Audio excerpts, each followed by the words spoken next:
sublime gracia del Señor.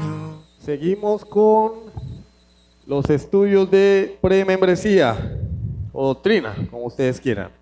¿Cuál es el tema que estamos tratando? Teología del pacto. ¿Será que si yo le pregunto, Carly? No, Carly dice, no, a mí no me pregunte. Bueno, ¿ya han entendido algo? ¿Sí? Marcela, ¿sí? ¿Entendido? ¿Le pregunto? Bueno, estamos en el nuevo pacto.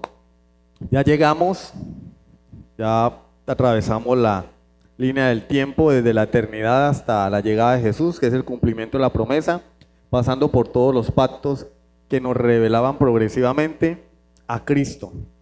Viene Cristo y allí se inicia, se establece el nuevo pacto. Eso ya lo vimos. La semana pasada estábamos diciendo que Jesús es el cumplimiento de las promesas, que la interpretación de la Biblia no es literal, es decir, sí es literal, pero también es cristológica. De manera que cuando yo veo Israel en la Biblia, yo leo Israel, no leo Babilonia. Pero, ¿qué quiere decir la Biblia con Israel? Entonces debo ir a la misma Biblia. Es una de las primeras reglas de la hermenéutica es la Biblia se interpreta a sí misma. Entonces, cuando yo quiero saber en una profecía de la Escritura, ¿qué quiere decir? Pues tengo que ir a la Biblia. Voy al Nuevo Testamento y cómo la interpretó Jesús y los apóstoles. Y hemos visto que muchas profecías, o algunas que eran para el pueblo de Israel, el Nuevo Testamento las interpreta para Cristo y para la iglesia. De manera que Israel no es un pueblo constituido por una raza judía, sino que Israel, como vimos la semana pasada, es Cristo. Es Cristo. Cristo es el Israel de Dios. Y allí habíamos finalizado la semana pasada. Entonces hoy vamos a hablar de quién es el verdadero Israel también. Los descendientes espirituales de Abraham. Gálatas 3:29. Gálatas, capítulo 3, versículo 29. Gálatas 3:29. ¿Qué dice allí? Y si vosotros sois de Cristo, ciertamente linaje de Abraham sois y herederos según la promesa. Miren lo que dice el 26. Pues todos sois hijos de Dios por la fe en Cristo Jesús. Porque todos los que habéis sido bautizados en Cristo, ¿qué dice? De Cristo estáis revestidos, cubiertos. Ya no hay judío ni griego. No, es eso de que los que están allá tirándose bombas son el pueblo de Dios. Pero yo vengo a la Biblia Gálatas y me dice, no, ya no hay judío ni griego. Es decir, judío ni extranjero. Varón ni mujer. Es decir, delante de Dios no vale más un hombre que una mujer. Porque para esas culturas sí valía más el hombre. Valía más el hombre. A muchas niñas durante el Imperio Romano las botaban porque el deseo era tener un hijo varón. De hecho, hasta hace unas cuantas décadas. ¿Y qué quieren? El hombre decía, yo quiero un varón para preservar el apellido. Y si era una niña, entonces ya no, como que no agradaba mucho. Bueno, me tocó tener una niña. En aquel tiempo, si de una mujer concebía, daba a luz una niña, pues el padre la podía rechazar y la regalaban o la botaban. Y el Señor dice, no, para Dios el hombre y la mujer valen lo mismo, ya no hay varón ni mujer, porque todos vosotros sois uno en Cristo Jesús, en Cristo Jesús. Nosotros estamos en Cristo. Y si vosotros sois de Cristo, ciertamente linaje de Abraham sois, herederos según la promesa. Pero yo pensé que los hijos de Abraham eran los israelitas. Lo que Pablo está diciendo acá es que el verdadero israelita es el que está en Cristo y por lo tanto es descendiente de Abraham. Nosotros aquí, ureñenses, cucuteños, bogotanos, paisas, costeños, de Mérida, no sé, de Zulia, si hemos creído en Cristo, somos israelitas, hijos de Abraham por la promesa. ¿Te nace o no? Yo puedo decir, Padre Abraham. ¿Por qué? Porque estoy en Cristo. El verdadero israelita es el hijo de Abraham por la fe, no los descendientes físicos. Efesios 2:14. Aquí que después de Gálatas, Efesios capítulo 2, versículo 14.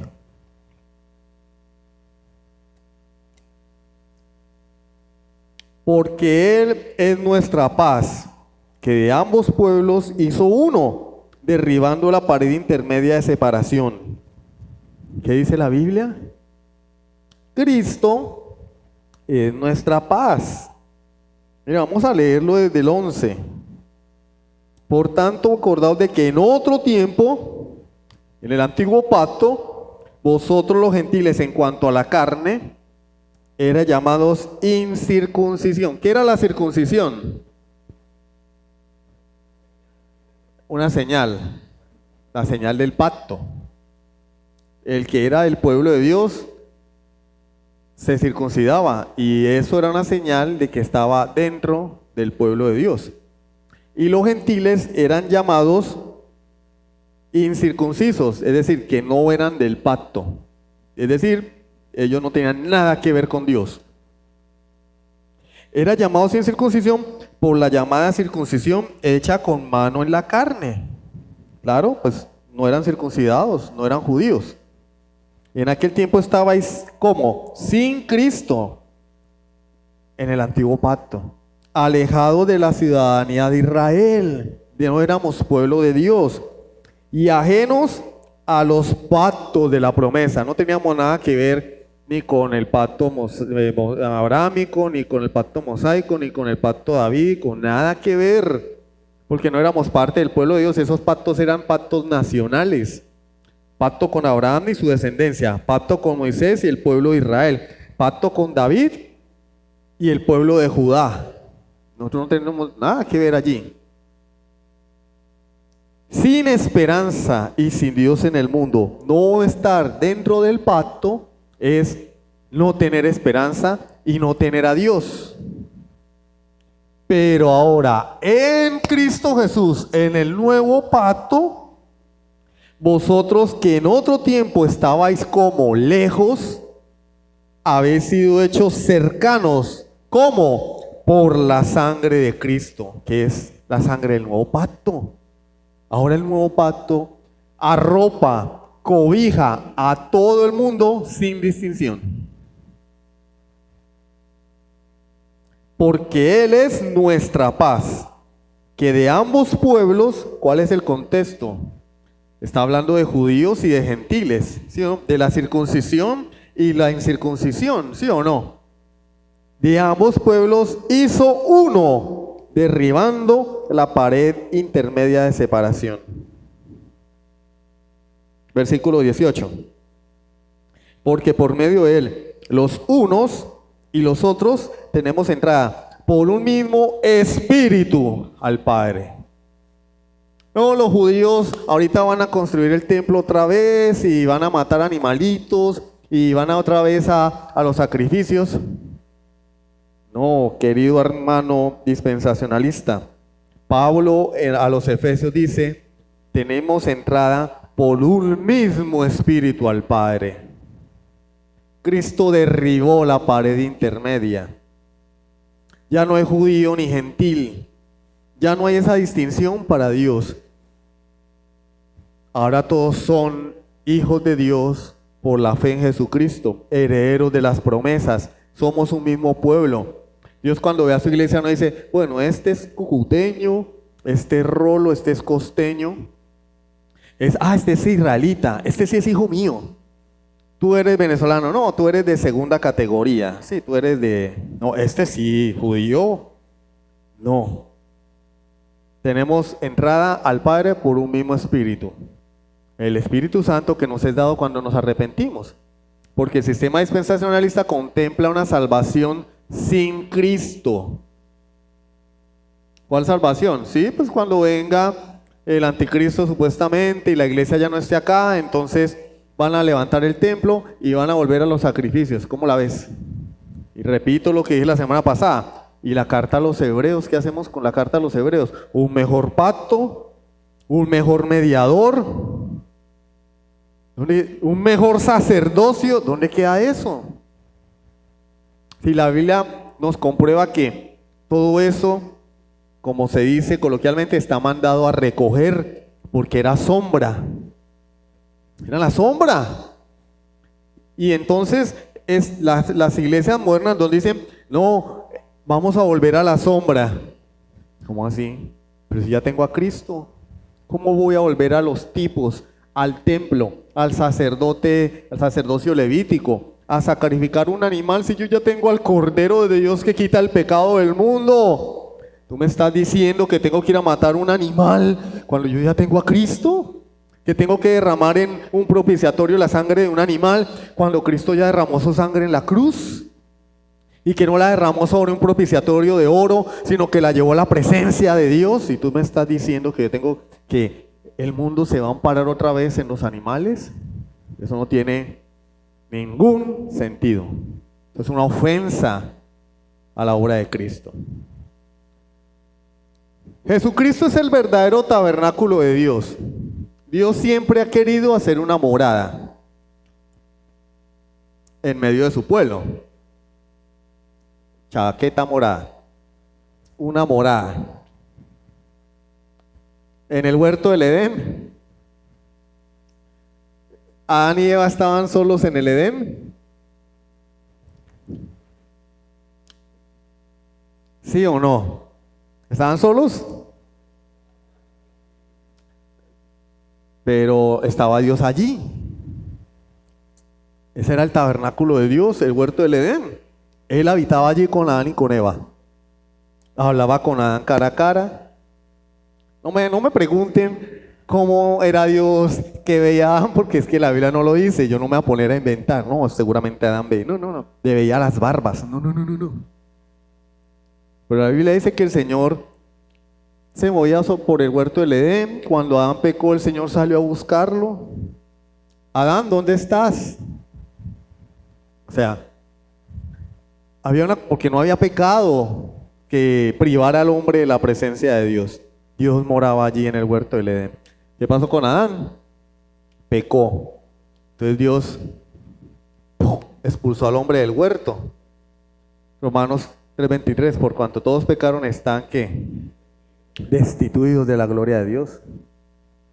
Pero Dios quiso seguir el plan, tener una morada en medio de su pueblo.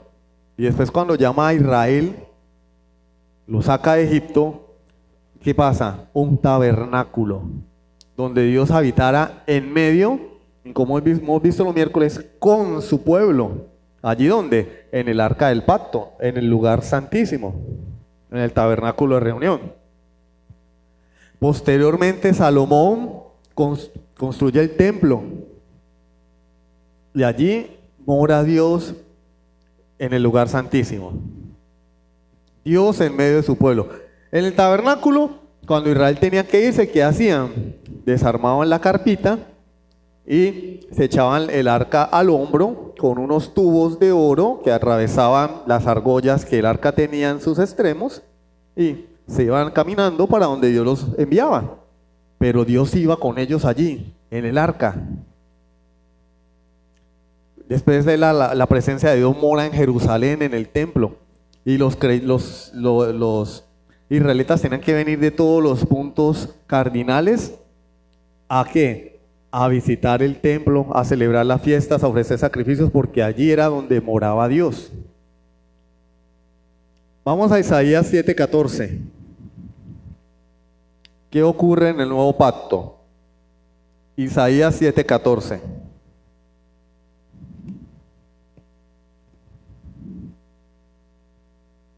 ¿Ya lo tienen?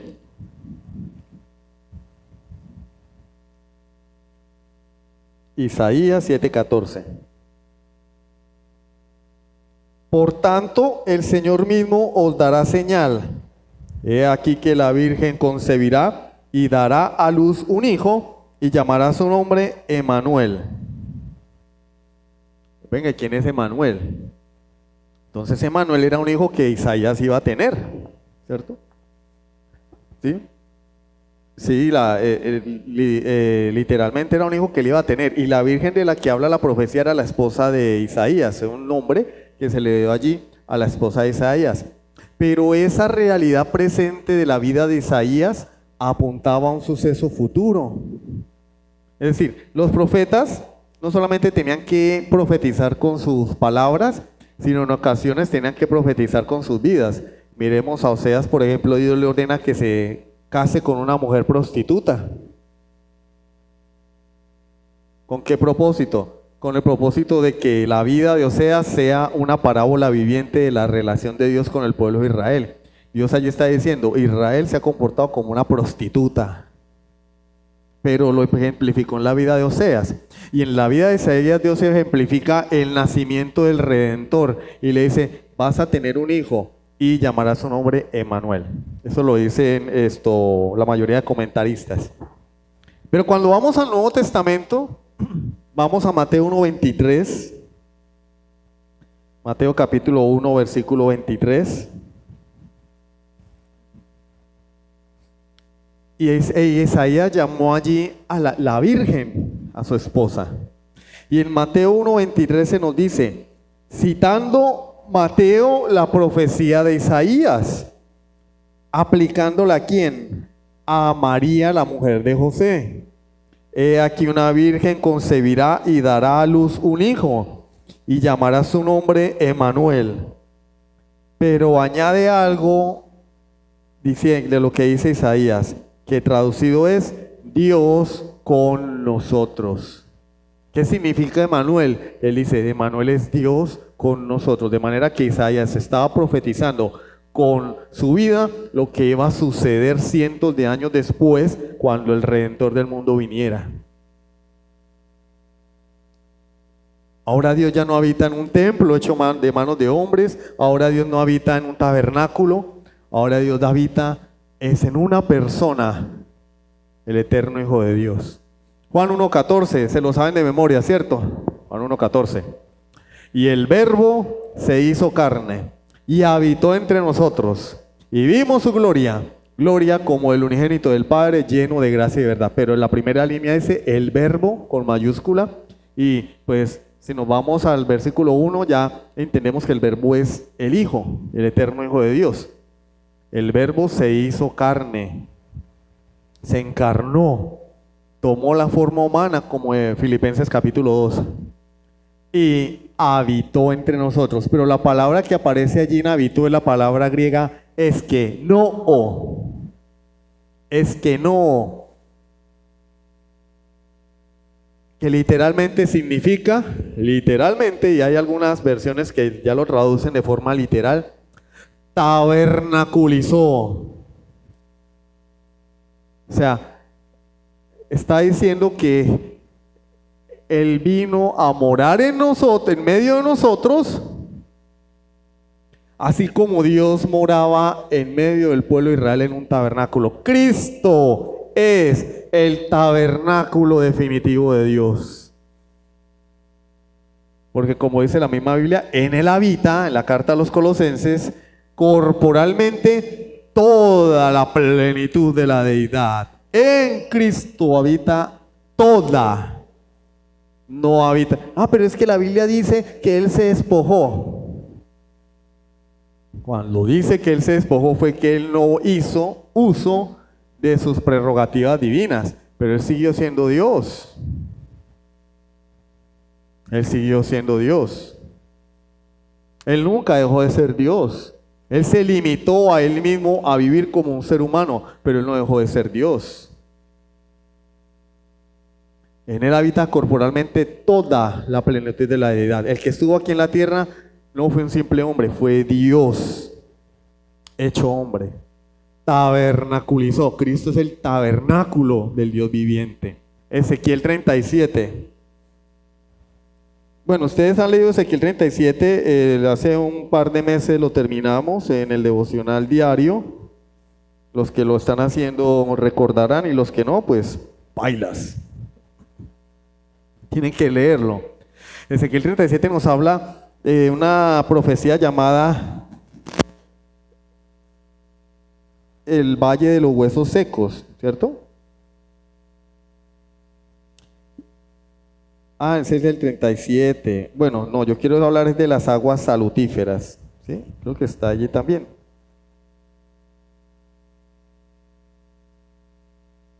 Bueno, yo quiero hablar de las aguas salutíferas. ¿En qué capítulo es que está las aguas salutíferas, mi amor? ¿Me recuerda, por favor?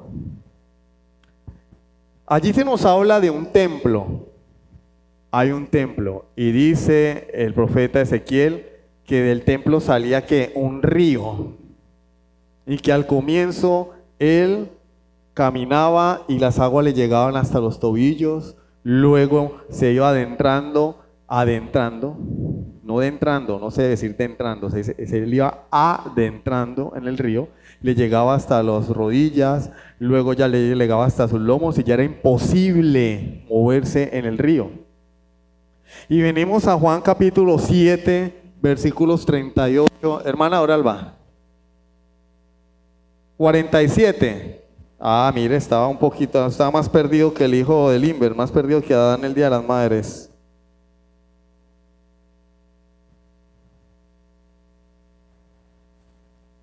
¿47? ¿Sí? Bueno, muchísimas gracias.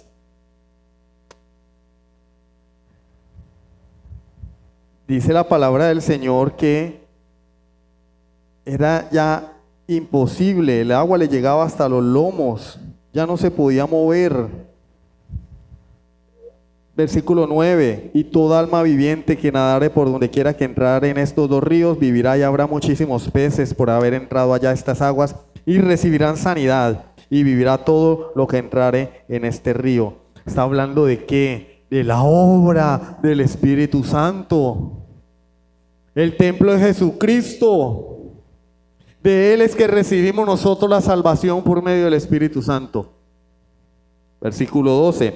Y junto al río, en la ribera, a uno y otro lado crecerá toda clase de árboles frutales. Mira, abundancia. Sus hojas nunca caerán, ni faltará su fruto. A su tiempo madurará, porque sus aguas salen del santuario. Y su fruto será para comer, y su hoja para medicina. Las bendiciones de ser parte del pueblo del pacto, las bendiciones que reciben los creyentes de Cristo Jesús, espiritualmente hablando. Y vamos a Juan 7, 38 al 39, nos encontramos allí con el episodio de la fiesta de los tabernáculos, donde el Señor Jesús dice que en el último y gran día de la fiesta, ¿qué sucedió? Jesús se pone en pie y dice las siguientes palabras: el que cree en mí, como dice la Escritura, el versículo 37, si alguno tiene sed, venga a mí y beba.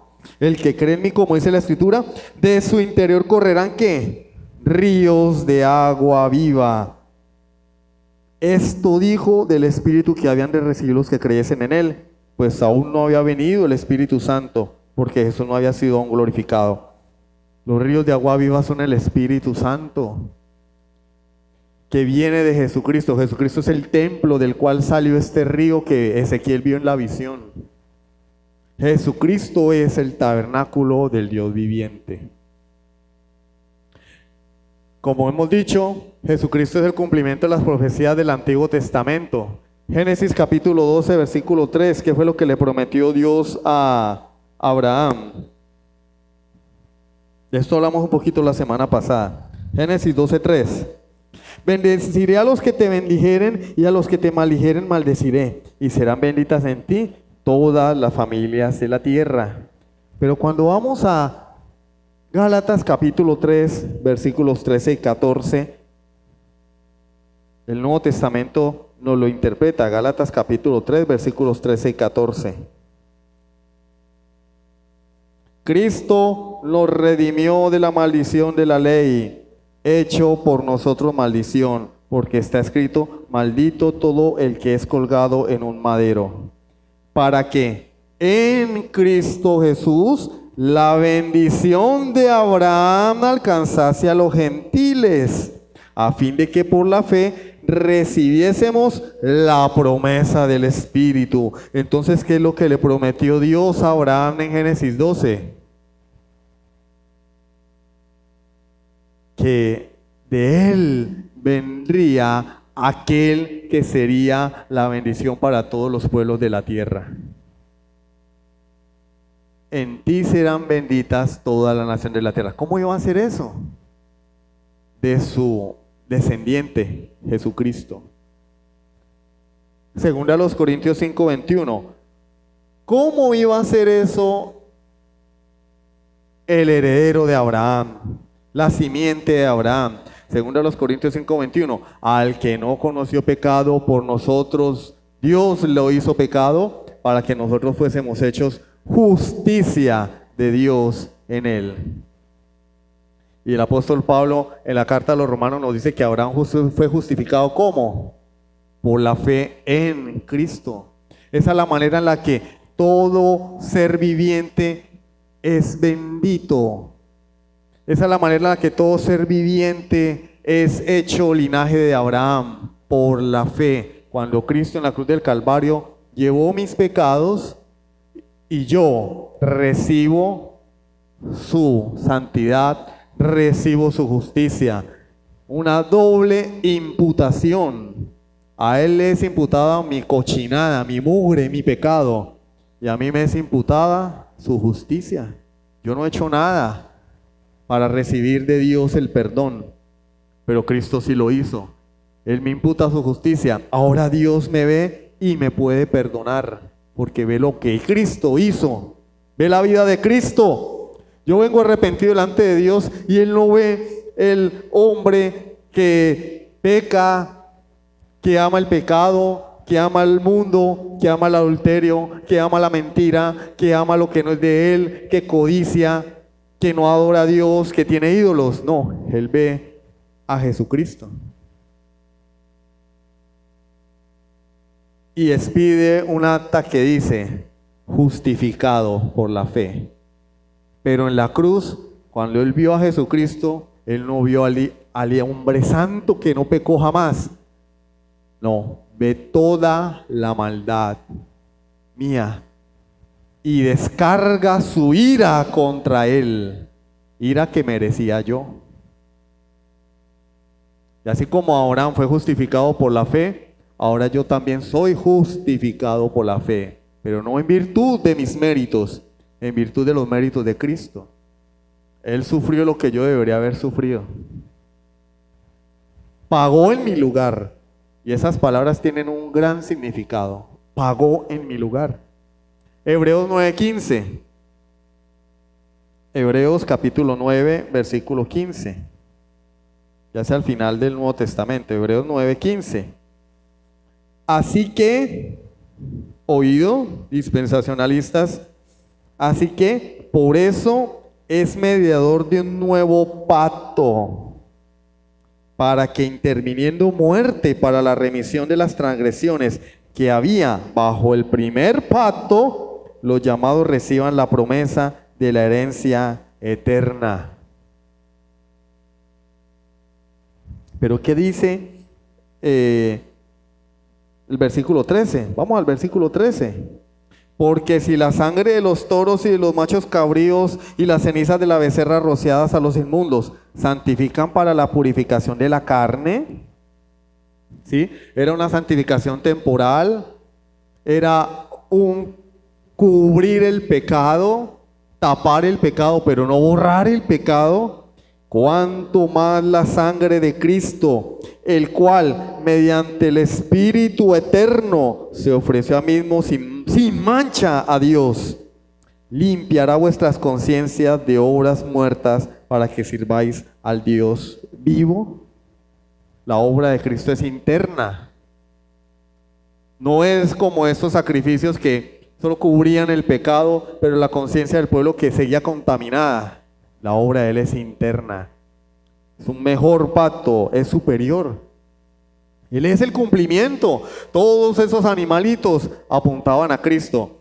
El animalito, la víctima inocente que ofreció Abel, apuntaba al Cordero. Los sacrificios antes de Moisés apuntaban al Cordero. El sistema sacrificial judío, mosaico, apuntaba al Cordero. Y cuando Juan ve venir a Jesús, en Juan capítulo 1 dice, he aquí el Cordero de Dios. Juan 1:29, he aquí el Cordero de Dios. Y para nosotros no tiene importancia porque nosotros no vemos la relación. Pero sus oyentes oyeron la palabra Cordero e inmediatamente tenían que haber hecho la relación. Porque para ellos eso era algo natural. Era su religión. He aquí el Cordero de Dios que quita el pecado del mundo. No que lo cubre, lo quita. Y ellos tenían que haber entendido que todo ese sistema sacrificial del antiguo pacto se cumplió en Cristo por la palabra de Juan el Bautista. Cosa que la iglesia moderna no quiere entender, porque incluso hay algunos despistados que celebran la Pascua.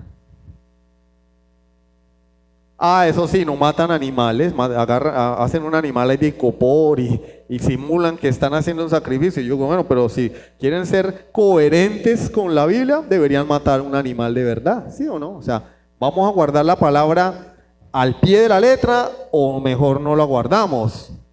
¿Sí o no? ¿Quieren cumplir la ley? Bueno, cúmplanla bien, porque es que el pueblo de Israel no rompía animales de icopor, ni de plástico, ¿sí? Pero pues por eso digo a algunos que están un poco despistados. Jesucristo es el verdadero reposo de Dios. Mateo capítulo 11 versículos 28 al 30 que dice, en el Antiguo Testamento se hablaba del Shabbat, del día de reposo. Entrando a la tierra prometida era entrar en el reposo de Dios, pero viene Jesús en Mateo 11 y dice, venid a mí todos los que estáis trabajados y cargados, y yo os haré ¿qué? Descansar. Llevad mi yugo sobre vosotros y aprended de mí, que soy manso y humilde de corazón, y hallaréis descanso para vuestras almas, porque mi yugo es fácil y ligera mi carga. Y le estaba diciendo eso a su pueblo, que estaban hasta la coronilla de observaciones humanas, de leyes de hombres, del legalismo. Y él les dice, no, yo soy el verdadero reposo. Yo los voy a hacer descansar de la religión vana y sin sentido. Vengan a mí y yo les haré descansar. Él es el verdadero reposo de Dios. Esa tierra prometida de la que habla el Antiguo Testamento era tipo de Jesucristo, tierra donde fluye leche y miel, como leíamos hace unos momentos en Ezequiel capítulo 47, tierra donde hay árboles frutales, donde hay abundancia, y esa tierra apunta a Cristo. Y el reposo no es otra cosa sino el paso de la muerte a la vida a través de una nueva creación, según a los Corintios 5:17. ¿Qué dice según a los Corintios 5:17? De modo que si alguno está en Cristo, nueva criatura es. Las cosas viejas pasaron, he aquí todas son hechas nuevas. Los que entran en el reposo son aquellos que han nacido de nuevo. Venir a Cristo es sinónimo de nacer de nuevo, entrar en el reposo de Dios, de manera que el que no es nueva criatura en Cristo aún no ha reposado de sus malas obras ni de la religión sin fruto. Entrar en el reposo no es con una piña colada. Yo nunca he tomado piña colada. Con un ponche crema ese que hacen con flan bien rico aquí y alguien soplándole a uno ahí encima. No. Entrar en el reposo es el nuevo nacimiento y una vida renovada en Cristo Jesús. Bueno, vamos a dejar hasta ahí por hoy. La semana que viene vamos a hablar del nuevo pacto y sus características. Espero terminar este tema antes de Navidad.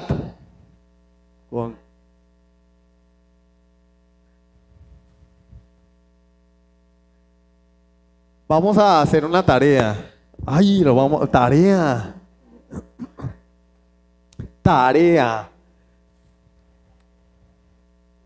Vamos a leer, anoten los textos, por favor, o tómenles una foto. Y dentro de 8 días, yo no voy a dar la clase, me voy a dedicar a hacer preguntas. Ay, no, yo no vengo, yo ese día me voy a enfermar. Eileen dice, sí. No, prohibido enfermarse, Eileen. Van a leer esos versículos.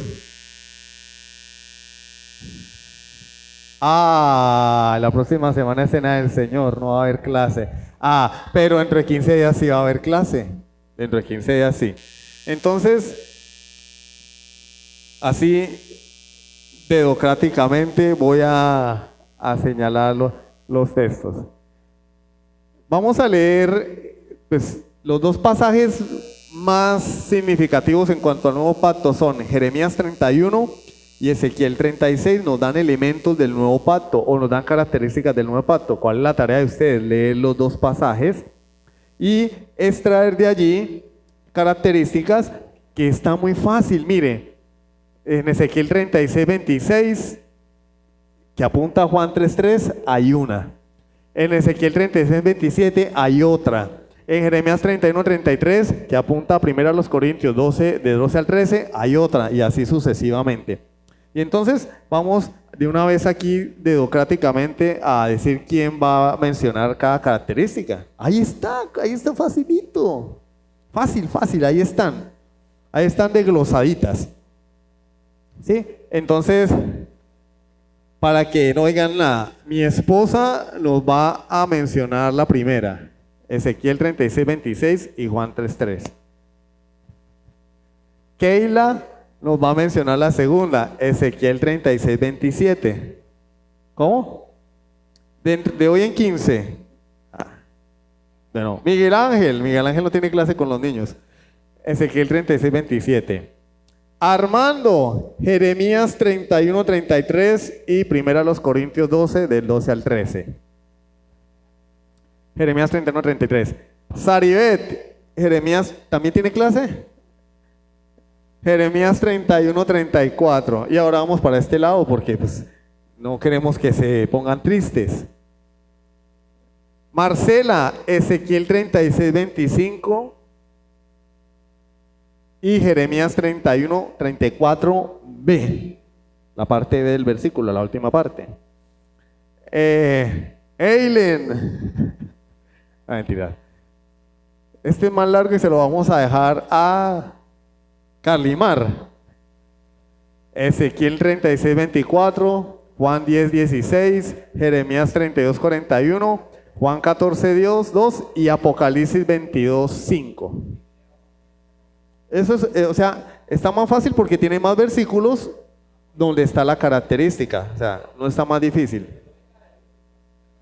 Hay que dejarla de última, sí, para que... Y hay un bonus, y ese se lo vamos a dejar a Cristi, Hebreos 11, del 13 al 16. Y entonces dentro de 15 días, cada uno... Es que no tienen que hacer una exposición, solamente pasa al frente, lee el versículo y dice, la característica es esta. Ya, y si la quiere explicar, mucho mejor. Claro. Y al que lo haga mejor le damos un premio. El que lo haga mejor le damos un premio sorpresa. ¿Cuál es la sorpresa? Que no hay premio. No, el que lo haga mejor le damos un premio. Ya mi esposa se comprometió al premio, entonces, ¿listo? Entonces, de hoy en 15 vamos a ver esto. Dios lo bendiga, vamos a orar. Padre Santo, te damos gracias por tu palabra, Señor. Gracias porque hoy hemos aprendido que Jesús es el cumplimiento de todas las profecías del Antiguo Testamento. Jesús es el verdadero Israel de Dios, que nosotros por la fe en Abraham somos israelitas, Señor, espiritualmente hablando. Que Jesús es el templo, Jesús es el tabernáculo del Dios viviente, que Jesús es el verdadero reposo de Dios. Gracias, Dios mío, por que podemos ver en tu palabra estas verdades. Podemos verlas, Señor, y podemos contemplar la gloria de Jesucristo revelada en las Escrituras. A veces queremos revelaciones así extrasensoriales y cosas por el estilo que no tienen ningún fundamento, pero venimos a tu palabra, Señor, y podemos contemplar las maravillas, Señor, de la obra redentora. Algo que fue oculto, como dijo el Señor, muchos desearon ver, saludar al Cristo y no lo pudieron hacer.